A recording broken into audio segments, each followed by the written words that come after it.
ভাই কেমন আছে? ই সোজা সোজা উত্তর দিছে, যেমন দেখেছি তেমন। বলছে তারাক্তহু জালুমান কাফুরা। যেদিন আমি ইয়ামান ছেড়ে এখানে আসি সেদিনও দেখেছি ওই মোহাম্মদ ইবনে ইউসুফ বলে যে আমাদের ইয়ে আছে, আমির আছে, তাকে দেখেছি জুলুম করতে, আর তাকে দেখেছি কসাইগিরি করতে। মুসলমানের উপরে তার ছড়ি চলছে, মুসলমানের উপরে জুলুম চালিয়ে যাচ্ছে, বর্বরতা চালিয়ে যাচ্ছে। আমার 8 দিন আসা হয়ে গেল, এর ভেতরে ভালো হয়েছে কি মন্দ হয়েছে বলতে পারবো না। তো ভাইয়ের সামনে ভাইয়ের পরিচয় কি দিয়ে বলছে, দেখে এসেছি দাজ্জালকে, জুলুম করতেই আছে। তখনই আর মোচ খাড়ো হয়ে গেছে, বলছে চিনিস তুই আমাকে? কে তুমি? বলছে আমার নাম হাজ্জাজ বিন ইউসুফ। মানুষকে ঝাড়া ফিরা লাগলে বন্ধ হয়ে যায় আমার নাম শুনলে।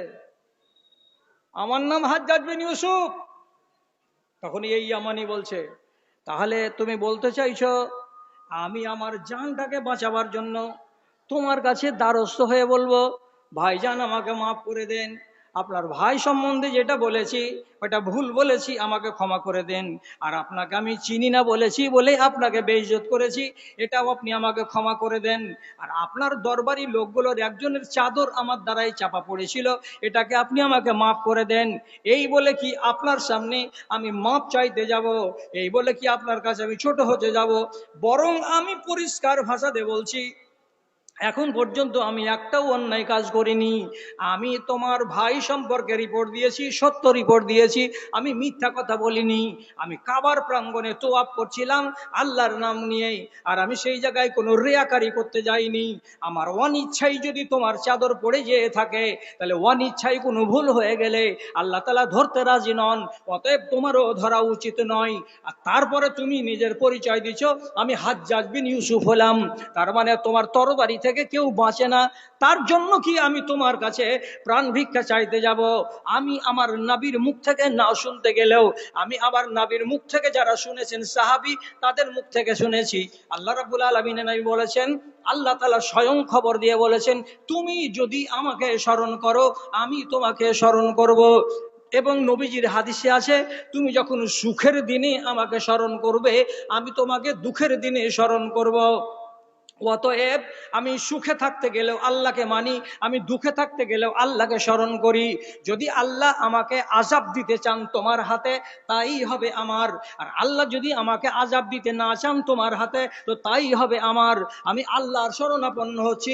এ আসমান এবং জমিনের মালিক, আমার ব্যাপারে যেটাই ফয়সালা তোমার হবে সেটাই আমাকে মঞ্জুর। যা করবে হাজ্জাজ তাই তুমি তাকে করতে দাও। দুয়ানা তো ভয় থাকে অন্তরে, একখানা তো ভয় থাকে তার অন্তরে। হাজ্জাজ বিন ইউসুফ বলছে, ছেড়ে দেওয়া কেঁদে বাঁচি, এর পাশে লাগতে গেলে আরো ইজ্জত চলে যাবে। চোখ টিপি দিয়ে কয়েছে, একটু দেখে শুনে ঘুরিয়ে যাও যাও যাও, একটু দেখে শুনে ঘুরবে, ডাহিন বাঁয়ে দেখবে যাতে কোনো মানুষের ক্ষয়ক্ষতি না হয়। আসসালামু আলাইকুম, চলে গেলাম। হাজ্জাজ আর চুল বেঁকা করতে পারলো না। যখন এই কথাটা বলল যে সুখে আর দুঃখে যেই হালাতে হোক আমি আল্লাহ রাব্বুল আলামিনকে ডাকি, স্মরণ করি, আর তিনি বলে দিয়েছেন যে আমাকে স্মরণ করে আমি তাকে স্মরণ করি, বেঁচে গেল। এই হলো সলেহিনের উপরে আল্লাহ রাব্বুল আলামিনের গায়েবী মদদ।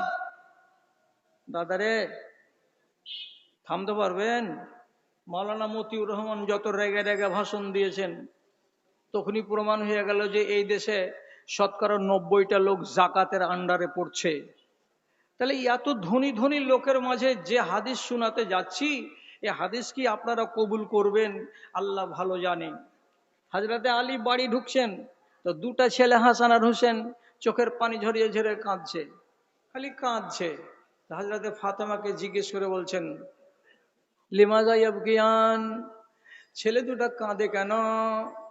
হযরতে ফাতেমা মা জবাব দিয়ে বলছেন, ছেলে দুটাকে খিদা লেগেছে অনেক, বাড়িতে কোনো খানা পানি নাই, খেতে দিতে পারিনি, যার কারণে বাচ্চা ছেলে সামলাতে না পেরে কান্না শুরু করেছে। আল্লাহ, নবীজির নাতি দুটা, ওইটা বেটি আর এটা জামাই, বাড়িতে কিছু নাই, ছেলে কাঁদছে। হযরত আলী রাদিয়াল্লাহু তাআলা আনহু মিছামিছি বেটা দুটার মাথাতে হাত বুলিয়ে দিলেন, আর দেওয়ার পরে বাড়ি থেকে বেরিয়ে যে বলছেন, বাবু ধন রে বেটা রে, কাঁদিস না বেটা, এই যে বাজার যাচ্ছি, বাজার থেকে তোমাদের জন্য খানা পানি নিয়ে আসছি, 1 ঘন্টা পরে ফিরে আসবো, তোমাদের খানা পানি তৈরি হয়ে যাবে, তখন তোমরা আরাম করে খাবে। তাসাল্লি নিল ছেলে দুটো আর যাচ্ছে বাজার। আচ্ছা, বিনা টাকাতে কোনোদিন বাজার হয়? একটাও তো টাকা নেই। বাজার যাওয়ার মানে কি? বাজারটা হলো এমন একটি জায়গা যেখানে আল্লাহ রাব্বুল আলামিন হাজার মানুষকে হাজার উপায়ে রুজি দিয়ে থাকেন। কোনো মানুষ মাল বিক্রি করে, কোনো মানুষ মাল বিক্রি করিয়ে দেয়। কেউ যদি কাউরি মালকে বিক্রি করিয়ে দেয় তো খানিকটা মুনাফা পাওয়া যায়, এগুলোকে বলা হয় সিমসার। যদি এই কাজ করি তো হতে পারে আমার রুজি চলে আসবে। হযরতে আলী চলে গেলেন বাজার, ব্যবস্থা কিছু হলো না। এমন সময় বাড়ি ফিরে আসবেন, সহিহ আবু দাউদের ভেতরে হাদিসটা জকজক করে জ্বলছে। তিনি ফিরে আসার কালে রাস্তাতে একটা সোনার মুদ্রা পড়ে পেলেন, যাকে বলা হয় দিনার। 4 গ্রাম 25 এতখানি সোনা থাকে একটা সিক্কাতে। 4.25 গ্রাম সোনা পড়ে পেলেন, এর নাম হলো দিনার। এবার বাড়ি চলে এসেছেন, আসার পরে মনে মনে বলছেন, টাকা তো পেয়েছি একটা, কি করা যাবে? হযরতে ফাতেমা বলছেন, চলে যান এক্ষুনি বাজারে। আর বাজার যাওয়ার পরে একটা ওইখানে কসাই ছিল, কসাইয়ের বাড়ি গেল। আর যাওয়ার পরে দিরহামটাকে তার কাছে জমা রেখে দিয়ে বলছে, এইবার আমাকে কিছু তুমি আটা দাও। ইহুদির বাড়ি গেল, যে বলছে আটা দাও, আটা দাও, দিরহামটা রাখো, আর দিরহামের বিনিময়ে আমাকে আটা দাও। কিন্তু দিরহাম দিয়ে তো আটা পাওয়া যাবে না, দিনার সরি সরি সরি দিনার দিয়ে তো আটা পাওয়া যাবে না, দিনার হলো সোনার।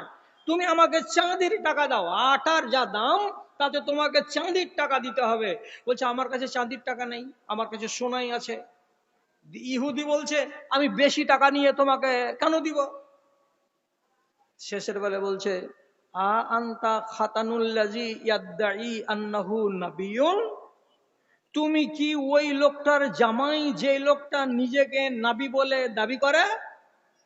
হযরত আলী বলছেন, হ্যাঁ। 2.5 কেজি আটা দিয়ে বলছে, এমনি দিয়ে দিন, যা বাড়ি যা খাগা, টাকা নিব না। ইমান আনতে পারিনি বটে, কিন্তু লোকটাকে খুব ভালোবাসি, তারই জামাই তুমি, জামাইয়ের খাতির করলাম, বাড়ি যাও, যে আটা করে রুটি করে খাওগা। হযরত আলী বিনা টাকাতে 2.5 কেজি আটা, 100 আটা পেলেন, বাড়ি নিয়ে এলেন। হযরত ফাতেমা বলছেন, কসাইয়ের কাছে যাও, আর যাওয়ার পরে ওকে দিনার জমা দিয়ে দাও। আর জমা দেওয়ার পরে 1 দিরহামের বদলে যতটা মাংস পাওয়া যায় ততটা মাংস নিয়ে চলে এসো। দিনার জমা হয়ে গেছে, আর দিরহামের বদলে যতটা মাংস হয় বাড়ি চলে এসেছে। বাড়ি দিয়ে রান্না করা হলো, তারপরে রুটি তৈরি হলো। ইতিমধ্যে ডেকে পাঠালেন হযরত ফাতেমা নিজের বাপকে। নবী করিম সাল্লাল্লাহু আলাইহি সাল্লাম এসে হাজির হলেন। আচ্ছা, হওয়ার পরে তখন হযরত ফাতেমা বলছেন, বাজান ঘটনা হলো এই, যদি খাওয়া চলে তো তুমিও খাও, আমরাও খাবো, আর খাওয়া যদি না চলে তা আমিও খাবো না, তুমিও খাবো না, এগুলো অন্য কাউকে বিলি করে দিয়ে দিব। আল্লাহ পাকের রাসূল শুনে তখন বলছেন, হাজা রিজকুন রাযাকাকুমুল্লাহ, এটা হলো আল্লাহ রাব্বুল আলামিনের তরফ থেকে দেওয়া রিজিক, তোমাদেরকে দেওয়া হয়েছে। অতএব এই রিজিক থেকে তোমরা লাভবান হও, তোমরাও খাও, আলীও খাবে, এবং আমার নাতি দুটাও খাবে, আমিও খাবো। এই বলে দস্তরখানে বসেছেন। এমন সময়তে বাইরে থেকে একটা লোক আওয়াজ দিয়ে বলছে, আসসালামু আলাইকুম, আসসালামু আলাইকুম। রাসূল বলছেন, দেখো তো কে আছে। খাইবার টাইমে কেউ যদি সালাম দেয় আর দুয়াও দেয় তো মানুষের জি পিলপিলিয়ে উঠে। সালামের জবাব শুনে, আওয়াজ শুনে যদি বাহিরে দেখতে পাঠালেন তো একটা নৌজওয়ান খাড়ো হয়ে আছে। হযরত আলী বাহির হওয়া মাত্রই তখন লোকটা বলছে, আমি খবর পেলাম আপনি বেলা 10টার সময় মদিনার বাজারে একটা সোনার সিক্কা পড়ে পেয়েছেন। ওই সোনার সিক্কাটা আমারই, হারিয়ে গেছে বেলা 10টার সময়। বাড়ি যেয়ে দেখছি তো টাকা নাই। লোকেরা বলল যে এইরকম এরকম লোক, এই নাম, একটা সোনার সিক্কা পড়ে পেয়েছে, যাও ওর কাছে। আল্লাহ, কপাল চুলকাতে চুলকাতে হযরত আলী বাড়ি আসছেন, এসে বলছেন, আল্লাহ রসুল খাবার খাবেন কি খাবেন না? ঘটনা এই, হ্যাঁ। লোকটা চলে এসছে, এসে বলছে এটা আমারই শিক্ষা। বলছে হ্যাঁ। খানাকে রেখে দিলেন, দেওয়ার পরে রাসূলুল্লাহ বলছেন, আবার তুমি চলে যাও ওই কসাইয়ের কাছে, আর কসাইকে যে বলো, ও কসাই ভাই, আমার শ্বশুর নবী মুহাম্মদ জামিন হয়েছেন। কি কিসের জামিন? তোমার কাছে একটা সোনার দিনার আছে, আর তার বিনিময়ে তুমি আমাদেরকে 1 কিলো মাংস দিয়েছো, 1 কিলো মাংস বাকি রেখে দাও, আর দিনারটা আমার হাতে তুলে দাও, কেন যে দিনারের মালিক চলে এসেছে। এ কথাটা যেমনি বলা, বেচারি কসাই নবীজির নাম শুনে বিনা পয়সাতে বাকিতে রেখে দিল মাংসখানি, আর ওই দিনারটা তাকে ফেরত করে দিল। বাড়ি আসার পর হযরত আলী রাদিয়াল্লাহু তাআলা আনহু রাসূলুল্লাহকে দিলেন। রাসূলুল্লাহ বলছেন আমাকে দিতে হবে না, লোকটাকে দিয়ে দাও। বাইরে গেলেন, আর লোকটাকে ও দিনারটাকে ধরিয়ে দেওয়া হলো। লোকটা হাসতে হাসতে হাসতে হাসতে বাড়ি ফিরে চলে গেল। ওরে আল্লাহ রে, ওরে আল্লাহ রে, এইখানে দেখুন তো, বাকিতে রাসূলুল্লাহ মাংস নিয়েছেন, এটা হারাম নয়। আর আটাটাই এসেছে তোহফা ইহুদির বাড়ি থেকে, এটাও হারাম নয়, এটাও হালাল। তাহলে রাসূলুল্লাহ একটা খানা খেলেন কি তোহফার খানা, আর একটা খানা খেলেন বাকি। তাহলে 4 জন 5 জন মিলে জুলে এই খানাটা খেলেন। খাওয়ার পরে রাসূলুল্লাহ বললেন নিজের বেটিকে আর জামাইকে ডেকে, জামাই আর বেটি চিন্তা করিও না, মাংসের দামটা যখনই হয় যেমন করে হয়, তোমাদের বাপ তোমাদের শ্বশুর যখন মন তখন পেমেন্ট করে দিবে। আচ্ছা, যদি এই লোকটা 1 ঘন্টা পরে আসতো খানা খাওয়ার পর, তাহলে কি ফিরিয়ে দিতেন না? দিয়ে দিতেন। 1 ঘন্টা আগেও এলেন, তো রাসূলুল্লাহ ফিরিয়ে দিলেন। তো আমি আন্দাজ করতে চাইছি এখানে, যে রাসূলুল্লাহ কত গরিব, যে তার বাড়িতে খানা নাই, যে বেটি আনতে যাবে বাপের বাড়ি।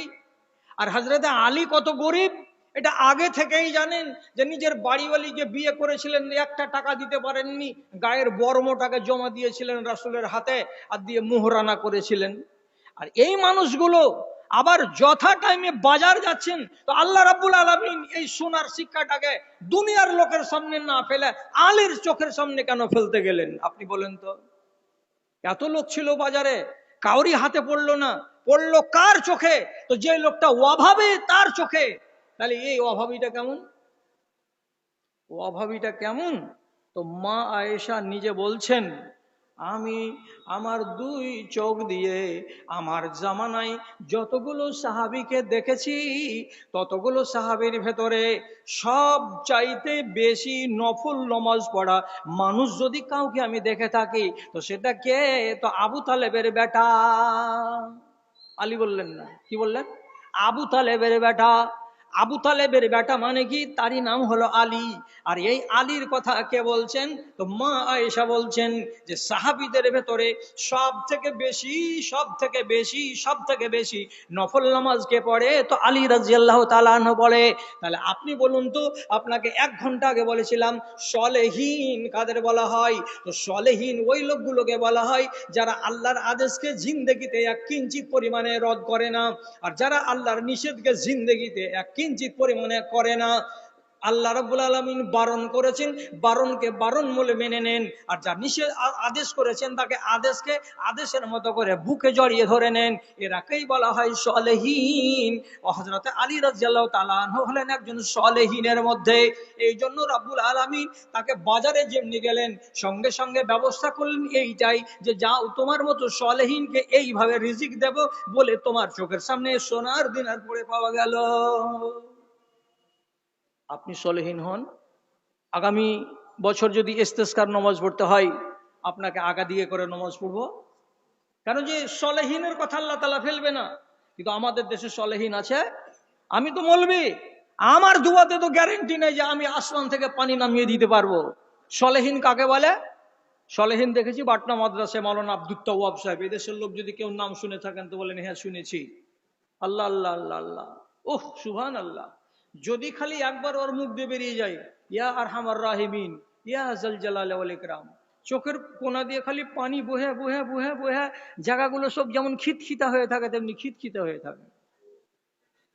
যত লোক ওই দেশের, আজকে আমি 35-40 বছর আগেকার কথা বলছি। কখনো যদি দরকার পড়েছে, যাও মৌলানা কুশলী সাহেবকে আনো। কুমেদপুর স্টেশনের উত্তর দিকে গাঁ একটা আছে, গাঁটা না হলো কুশল গাঁয়ে উনার বাড়ি, তার জন্য উনাকে বলে কুশলী সাহেব যদি খালি বলে দেন আল্লাহকে, আল্লাহ পানি দাও, রব্বুল আলামিন পানি দিয়েই ছাড়বেন, আল্লাহকে খালি হাত ফিরাবেন না। কত নেককার ছিলেন। মৌলানা আব্দুল হান্নান সাহেব ছিলেন দেলালপুরে, রাজমহল ঘাট পার করে দিয়ে ওই পারের ওই সমস্ত যে টাল এলাকাগুলো আছে, রাঢ়ের এলাকা, ওই এলাকাতে আলেম ছিলেন মৌলানা আব্দুল হান্নান সাহেব। উনি যদি কোনোদিন কোনো মজলিসে গিয়ে খালি যদি বলে দিয়েছেন কোন সভাতে গিয়ে, আল্লাহ তাআলা তুমি পানি দাও, খালি পানি যদি আল্লাহর কাছে চেয়েছেন উনি, তো 2 ঘন্টা 4 ঘন্টার মধ্যে মধ্যে আল্লাহ তাআলা দেশকে ভাসিয়ে দিয়েছেন পানি দিয়ে। এরা হলো সলেহীন, যাদের সঙ্গে আল্লাহ রাব্বুল আলামিনের হটলাইন থাকবে, আল্লাহ রাব্বুল আলামিন তাদের কথাকে ফেলবেন না। এবং পরিষ্কার কথা হাদিসের ভেতরে লেখা আছে, মানুষ যখন বেশি পরেজগার হয়ে যাবে, মানুষ যখন বেশি দিনদার হয়ে যাবে, তখন দেশের অবস্থাকে দেখে বলে দিতে পারবে কি হতে যাচ্ছে, গায়েব বলে নয়, গায়েব বলে নয়। কেন হাদিসে লেখা আছে, ইত্তাকু ফিরাসাতাল মুমিনি ফাইন্নাহু ইয়ানজুরু বিনুরিল্লাহ।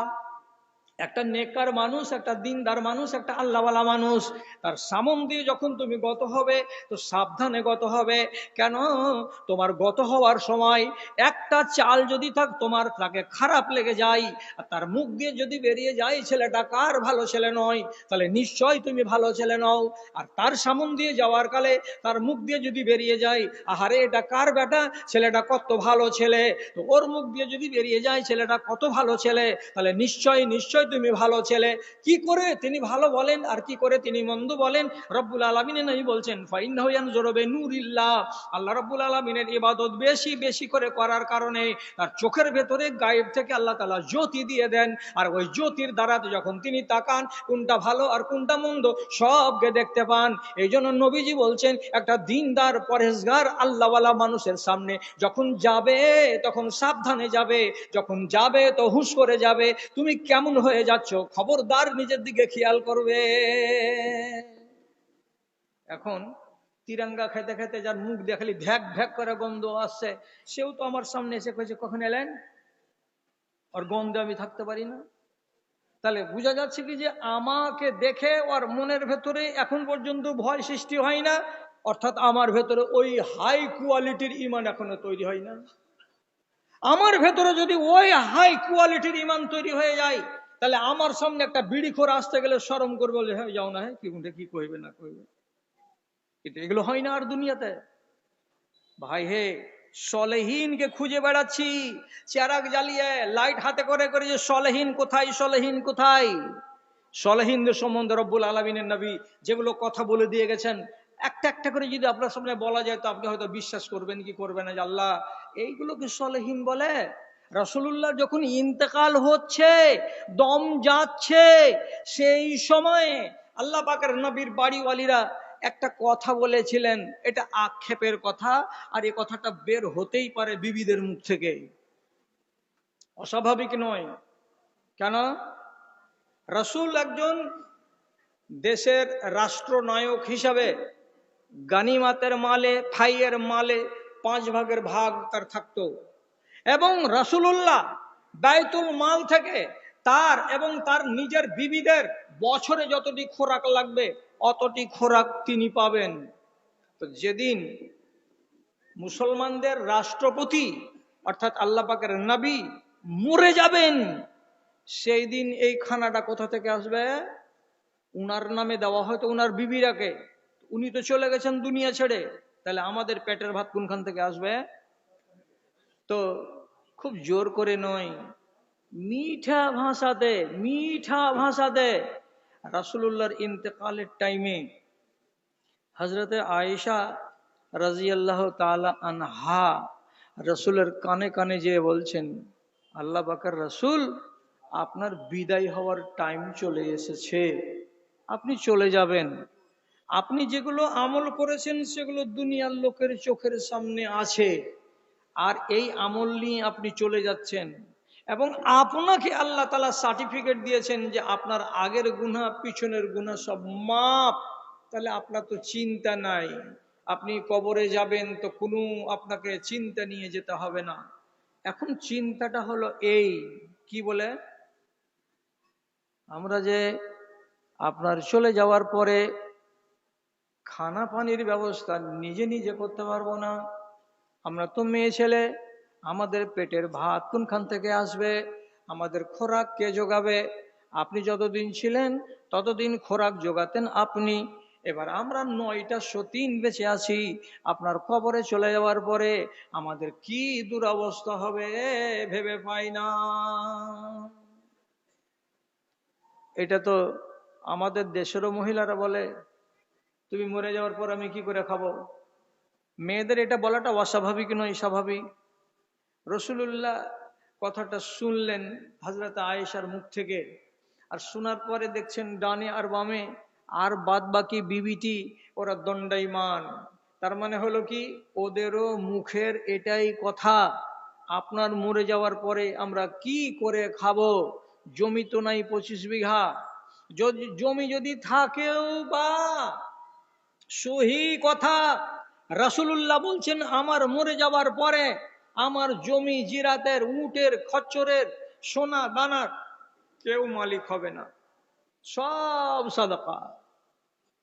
যদি আপনার বাগান থেকে থাকে, জমি থেকে থাকে, তো ওগুলো তো সব সাদাকা। আমরা তো বলতে পাবো না যে এটা আমাদের স্বামীর জমি, ওখানকার ফসল আমাদেরকে দিয়ে দেওয়া হোক। তাহলে আমাদের রুজিটা আসবে কোনখান থেকে? বড় চিন্তার কথা।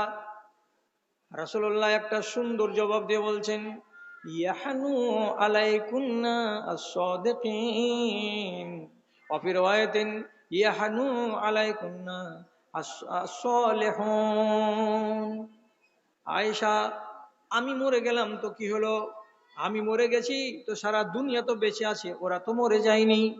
আমার মরে যাওয়ার পরে দুনিয়াতে যারা সলেহীন আছে, দুনিয়াতে যারা সলেহীন বেঁচে থাকবে, তারা নবীর বিবিদের সম্মানার্থে খাবার ব্যবস্থা করে দেবে। আর সলেহীনরা তার ডান দিকের বাড়ি খেতে পেল কিনা খোঁজ না নিয়ে তারা খাবে না। যারা সলেহীন হয় তাদের ডানে বামে পাড়া প্রতিবেশীরা না খেয়ে থাকবে, আর ওরা পেট ভরে পরে খাবে, এমনটাকে সলেহীন বলা চলে না। কাজে তোমার ডানে তোমার বামে যদি এইরকম লোক থাকে যারাকে সলেহীন বলা যায়, তো তারাই তোমাদের খাবার ব্যবস্থা করে দেবে, তোমাদেরকে চিন্তা করতে হবে না।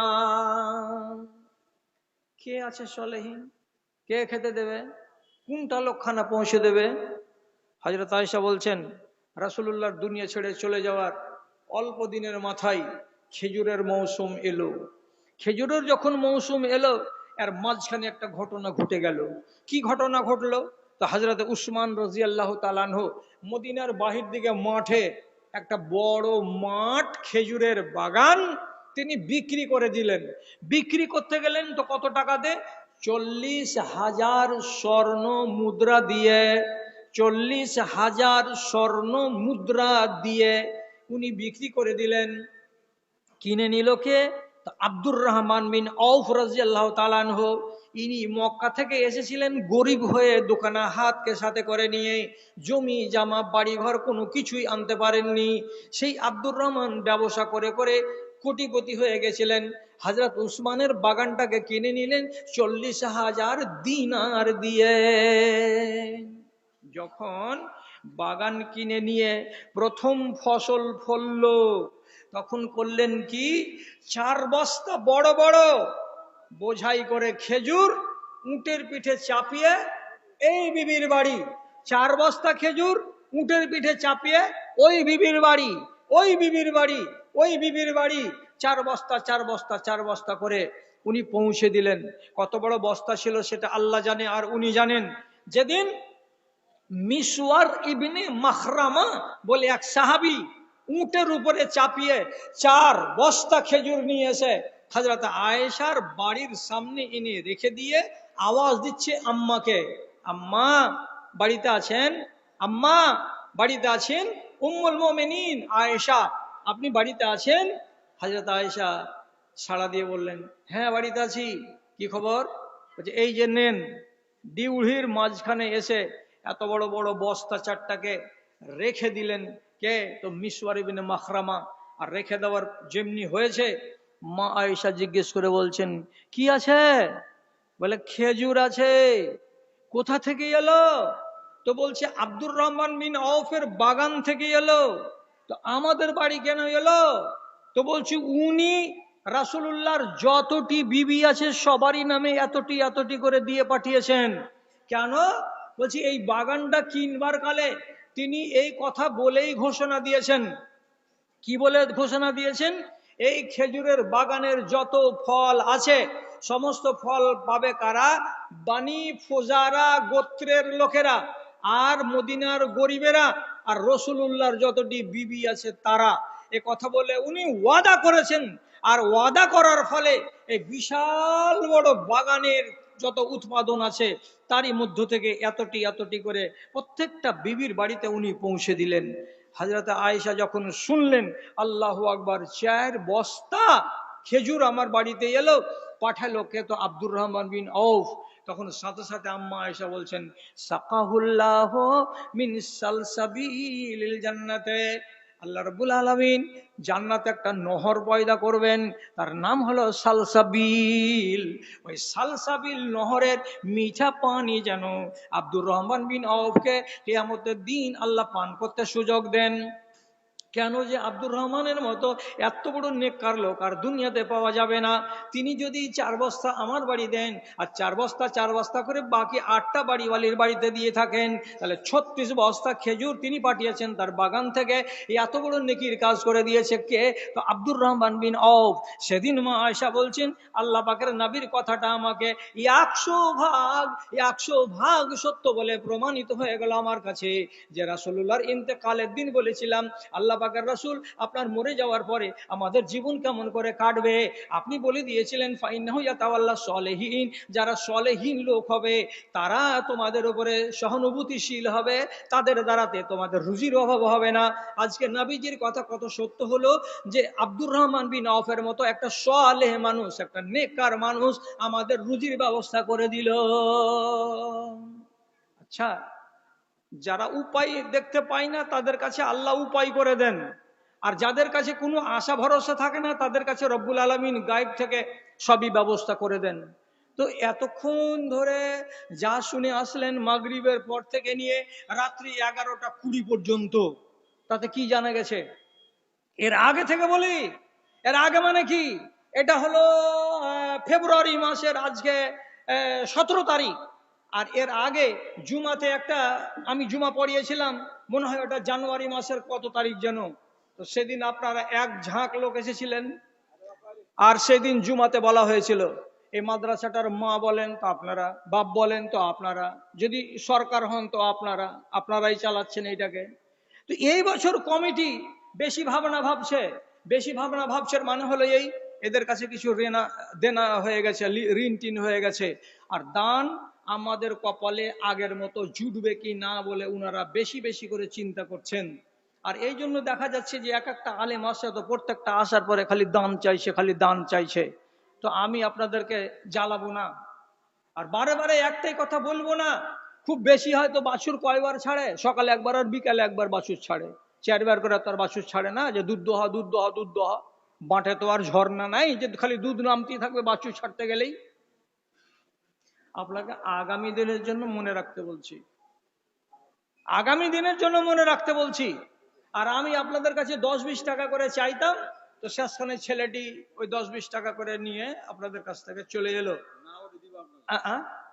আমাকে কিন্তু শেষের বেলা জিন্দেগিতে কোনো জায়গাতে মানুষ অপমান করেনি। আমি ছোট ফকির হিসাবে 10-20 টাকা যে চাই, তো ঠিকই সবাই 10-20 টাকা করে আমাকে দেয়। তো কথাটা হলো এই, ভাই হে রাগ ঝাল করিস না। এখানকার মাটির সাথে আমার একটা কেমন যে সম্পর্ক হয়ে গেছে, যে না আসলে পেটের ভাত হজম হয় না, আর ভুল খিতে যদি চা না খাই তো পেট গুড়ু গুড়ু করে। এই জন্য আমাকে এখানে আসতেই হয়, আর আমি আসি, আর এখানে আরাম বিরাম করি, মাঝে মাঝে খুতবা দিই। একটা ভালোবাসা আপনাদের সাথে জন্মে গেছে। আসার মতো পজিশন নেই, বাতেলা গরুর মতন যে চলছি চলছি চলছি চলছি বুড়াতি কালে, তো আরাম বলে কিছু দেখতে পাই না। কালকে আপনারা আমার জন্য একটু দোয়া রাখেন। আমি অনেক দূরের সফরে চলে যাচ্ছি, মোটামুটি 12 দিনের মতো। ইশারা ইঙ্গিতে বুঝে নেবেন। তো যাই হোক, ওই সফরটা আমার কালকেই শুরু হয়ে যাচ্ছে। তো আজকে যদি রাত্রি 12টা থেকে একটু না ঘুমাই, তো ফজরের বেলা চেতন হতে পারবো না, তো বেকার হয়ে যাবে শেষে।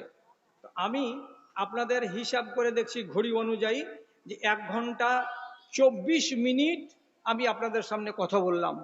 এ কথাটি আজকের মতো আমি যথেষ্ট মনে করছি। যদি আল্লাহ হায়াতে বাঁচাই তো আবার কথা বলবো, কিন্তু যাওয়ার আগে আপনাদের কাছে ওই যে একটা দাবি যে আপনি আমাকে 10 টাকা করে দিবেন আর 20 টাকা করে দিবেন। আর একটা কথা বলে দিই, কথাটা না বললে হয় না। গত বছর ফারাক্কা স্টেশনে বসলাম কাঞ্চনজঙ্ঘা এক্সপ্রেসে, আর ফারাক্কা কলেজের একটা বেটি ছেলে উঠলো আমার সিটের সামনে। তো দুজনের সঙ্গে তর্ক শুরু হলো। মেয়েটি মুসলমান ছিল, রামপুরহাট স্টেশন যাচ্ছিলাম আমি জালসা করতে। তো বেটি ছেলেটি আধ পর্দা হয়েছিল।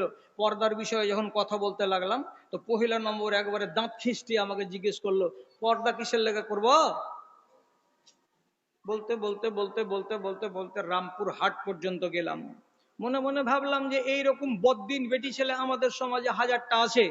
পর্দা কেন করতে হয় এ কথাটা একে শিখাটা যেমন জরুরি, তেমনি আরো দেশের মেয়েদেরকে শিখাটাও জরুরি। ওই রাগে একখানা বই লিখলাম 100 পাতার, বইখানের নামই দিলাম যে পর্দা করব কেন। যখন বাড়ি যাবেন তখন ওইদিকে টেবিলের কাছে যাবেন, যে খোঁজ নিয়ে নেবেন যাদেরকে বেটি 10-এ 11-এ 12-এ 8-এ 9-এ পড়ে, বেটিটাকে দিয়েন। বেটিটা যদি পড়ে চেয়ারে না লাভবান হয়, তাহলে 3টা চায়ের দাম 30 টাকা আপনার ওসুল হয়ে যাবে। আর না যদি হয় তো বাড়িতে একখানা সম্পদ মনে করে রেখে দিবেন। যাওয়ার কালে ওই টেবিলের কাছ থেকে বইখানা নিয়ে নিবেন। আর প্রথমে আমাকে কে দিয়েছেন 50টা টাকা? খুব দূরের লোক কিন্তু খাড়ো হয়েছে, যে 50 দিবে না 100 দিবে। তোমার আদেশে দিন চলে যায়, আধার নেমে আসে রাতে, মাশাআল্লাহ কত যে শক্তি লুকায়ে রেখেছো তোমার নিপুণ 2 হাতে। শালা বিহাই তো 100 টাকা। হ্যাঁ ঠিক ঠিক ঠিক, আমি ওইটা দেখতে পাইনি। এটা খুব দূরের মানুষ, সেই দিল্লি দেওয়ানগঞ্জ থেকে এসেছে, কে যে আছে এই এলাকাতে। 100 টাকা দিয়েছেন, আলহামদুলিল্লাহ, মাশাআল্লাহ, আলহামদুলিল্লাহ, জাযাকাল্লাহ। আমার আরেকজন ভাই 50 টাকা, আরেকজন দাদা যে আমার 500 টাকা দান, আলহামদুলিল্লাহ, মাশাআল্লাহ। আরেকজন 50 টাকা, আরেকজন 50 টাকা। কত আছে ভাই? 3,500। বাড়ি কোথায়? মাশাআল্লাহ, মৃত্যু বাবা মায়ের নামে। আল্লাহুম্মা ইয়াদহুমা বিল ইলমি ওয়াল হিলমি ওয়া যায়িনহুমা বিল ঈমানি ওয়াত তাকওয়া। 3,500 টাকা দান, আল্লাহুম্মা সাল্লি আলাইহি, আল্লাহুম্মা বারিক আলাইহি। আরেকজন 100 টাকা, আরেকজন 100 টাকা, আরেকজন আমার ভাই 100 টাকা দান, আরেকজন 50 টাকা দান। তোমার আদেশে দিন চলে যায়, তোমার আদেশে দিন চলে যায়। যার টাকা শেষ হয়ে গেছে ওনারা আপনার 10 টাকা দেন। তোমার আদেশে দিন চলে যায়, আলহামদুলিল্লাহ। শেষের বেলা আমার এক ভাই 500 টাকা, আরেকজন 50 টাকা, আরেকজন 40 টাকা, আরেকজন 50 টাকা, আরেকজন আমার ভাই 20 টাকা, আরেকজন আমার ভাইজান 50 টাকা দান কবুল করো বাকসুবান। আরেকজন 100 টাকা, আরেকজন 20 টাকা, আরেকজন 50 টাকা, আরেকজন 20 টাকা, আরেকজন 100 টাকা দান, আরেকজন 50 টাকা দান, আরেকজন 100 টাকা দান কবুল করো বাকসুবান। মিটা তাদের মনে আরমান, ওহি আল্লাহ দয়াময়, দয়া যে করিবে, দানকারী দানকে তুমি কবুল করিবে। আরেকজন আমার ভাই 50 টাকা দান, আরেকজন 100 টাকা দিল, ইহকাল পরকাল করো মঙ্গল। আরেকজন আমার দাদা এখানে আসিয়া 100 টাকা দান দিল তোমার লাগিয়া। আরেকজন ছোট ছেলে এখানে দিয়েছিল 100 টাকা তোমার রাহে পাঠাইল, ইহকাল পরকাল করো মঙ্গল। তার